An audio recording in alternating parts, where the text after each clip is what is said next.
जय हिंद मित्रांनो, पोलीस भरतीची तयारी करणाऱ्या प्रत्येक उमेदवारांसाठी मराठी व्याकरण हा विषय यशाची गुरुकिल्ली मानली जाते. म्हणून आजच्या या व्हिडिओमध्ये आपण मराठी व्याकरणातील अत्यंत महत्त्वाच्या अशा विरुद्धार्थी शब्द या घटकावरील काही प्रश्न सराव करणार आहोत. विशेष म्हणजे हे सर्व प्रश्न महाराष्ट्र पोलीस शिपाई भरती 2026 मध्ये विविध जिल्ह्यांच्या परीक्षेत विचारले गेलेले आहेत. त्यामुळे आगामी पोलीस भरतीच्या दृष्टीने हे प्रश्न तुमच्यासाठी अत्यंत मोलाचे ठरतील. तर चला अधिक वेळ न वाया घालवता आजच्या या सराव संचाला सुरुवात करूया.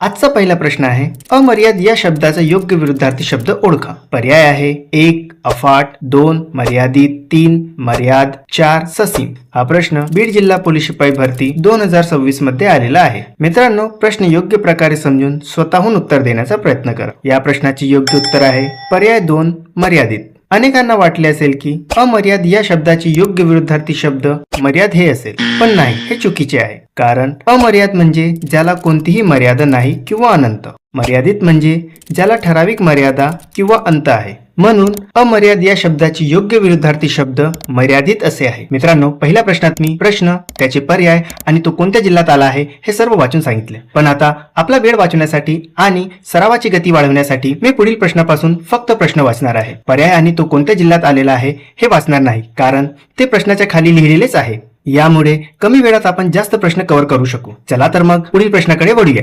आता प्रश्न क्रमांक 2, अनुज या शब्दाचा विरुद्धार्थी शब्द ओळखा. 4 पर्याय तुमच्या समोर आहेत. मित्रांनो, व्हिडिओला स्टॉप करून स्वतः उत्तर देण्याचा प्रयत्न करा.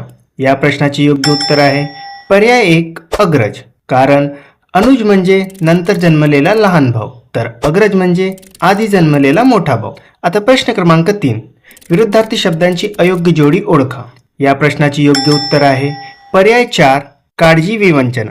कारण काळजी आणि विवंचना हे विरुद्धार्थी नसून समानार्थी शब्द आहेत. बाकी तिन्ही जोड्या विरुद्धार्थी शब्दांची अचूक जोड्या आहेत. प्रश्न क्रमांक 4, तत्परता या शब्दाचा विरुद्धार्थी शब्द ओळखा. या प्रश्नाचे योग्य उत्तर आहे पर्याय 1 कुचराई. तत्परता म्हणजे एखाद्या कामासाठी नेहमी तयार असणे किंवा तत्पर असणे, तर कुचराई म्हणजे कामात टाळाटाळ करणे किंवा दिरंगाई करणे होय. प्रश्न क्रमांक 5, खालील विरुद्धार्थी शब्दांच्या जोड्या जुळवा. योग्य विरुद्धार्थी शब्दांची जोडी आहे अंगतुक, आमंत्रित, अतिवृष्टी, अनावृष्टी, माजी, विद्यमान, कर्णमधुर, कर्णकटू. म्हणून या प्रश्नाचे योग्य उत्तर आहे पर्याय ड. प्रश्न क्रमांक 6, अपूर्व या शब्दाचा विरुद्धार्थी शब्द ओळखा. या प्रश्नाचे योग्य उत्तर आहे पर्याय 3 सामान्य. अपूर्व म्हणजे जे यापूर्वी कधीही घडले नाही असे किंवा अद्वितीय, आणि सामान्य म्हणजे जे नेहमी आढळते किंवा नेहमीचे.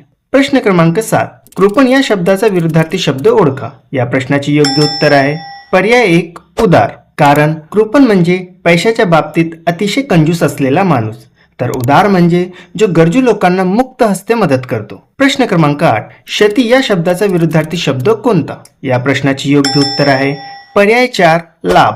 कारण शती म्हणजे नुकसान आणि लाभ म्हणजे फायदा. प्रश्न क्रमांक 9, निराश या शब्दाचा विरुद्धार्थी शब्द कोणता. या प्रश्नाचे योग्य उत्तर आहे पर्याय 2 आशावादी. कारण निराश म्हणजे ज्याला कोणतीही आशा उरलेली नाही किंवा जो हताश झालेला आहे, तर आशावादी म्हणजे ज्याचा भविष्याबद्दल सकारात्मक दृष्टिकोन आहे किंवा ज्याला चांगल्या गोष्टी घडण्याची आशा आहे. प्रश्न क्रमांक 10, अविरत या शब्दाचा विरुद्धार्थी शब्द कोणता.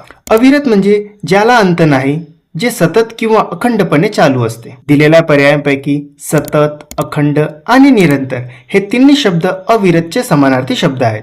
म्हणून या प्रश्नाचे योग्य उत्तर आहे पर्याय 3 खंडित. कारण खंडित म्हणजे ज्यात खंड पडला आहे किंवा जो तुटलेला आहे. प्रश्न क्रमांक 11, स्वयंभू या शब्दाचा विरुद्धार्थी शब्द ओळखा. स्वयंभू म्हणजे जो स्वतःहून निर्माण झालेला आहे. म्हणून स्वयंभू या शब्दाचे योग्य विरुद्धार्थी शब्द आहे पर्याय 4 प्रतिस्थापित. कारण प्रतिस्थापित म्हणजे दुसऱ्याद्वारे स्थापन केला गेलेला. प्रश्न क्रमांक 12, लांछन या शब्दाचा विरुद्धार्थी शब्द कोणता. या प्रश्नाचे योग्य उत्तर आहे पर्याय 3 भूषण. कारण लांछन म्हणजे कलंक किंवा दोष, तर भूषण म्हणजे अलंकार, शोभा किंवा गौरव. प्रश्न क्रमांक 13, खालीलपैकी विरुद्धार्थी अयोग्य शब्द जोडी ओळखा. या प्रश्नाचे योग्य उत्तर आहे पर्याय अ 2 व 3 अयोग्य जोडी आहे. कारण कृपणचा विरुद्धार्थी शब्द उदार होतो आणि अनुजचा विरुद्धार्थी शब्द अग्रज होतो. इतर सर्व जोड्या योग्य विरुद्धार्थी शब्दांच्या आहेत. प्रश्न क्रमांक 14, विरुद्धार्थी शब्द ओळखा. उघड. या प्रश्नाचे योग्य उत्तर आहे पर्याय 3 गुप्त. कारण उघड करणे म्हणजे सर्वांसमोर आणणे, तर गुप्त ठेवणे म्हणजे लपून ठेवणे. प्रश्न क्रमांक 15. स्थितिस्थापक या शब्दाचा विरुद्धार्थी शब्द कोणता? या प्रश्नाची योग्य उत्तर आहे पर्याय 4 ताठ. कारण स्थितिस्थापक म्हणजे लवचिक असा जो ताणल्यानंतर पुन्हा आपल्या मूळ स्वरूपात येतो, तर ताठ म्हणजे ज्यामध्ये लवचिकता नसते किंवा जो सहज वाकत नाही. तर मित्रांनो, हे होते मराठी व्याकरणातील विरुद्धार्थी शब्द या घटकावरील महत्त्वाचे 15 प्रश्न. यातील किती प्रश्नांची उत्तरे तुमची बरोबर आली ते कमेंटमध्ये नक्की सांगा. जर तुम्हाला हा व्हिडिओ उपयुक्त वाटला असेल तर लाईक नक्की करा आणि आपल्या इतर मित्रमैत्रिणींसोबत शेअर करा जे पोलीस भरतीची तयारी करत आहेत. असेच दर्जेदार प्रश्न आणि शॉर्ट ट्रिकसाठी आपल्या चॅनलला सबस्क्राईब करायला विसरू नका. भेटूया पुढच्या व्हिडिओत. जय हिंद.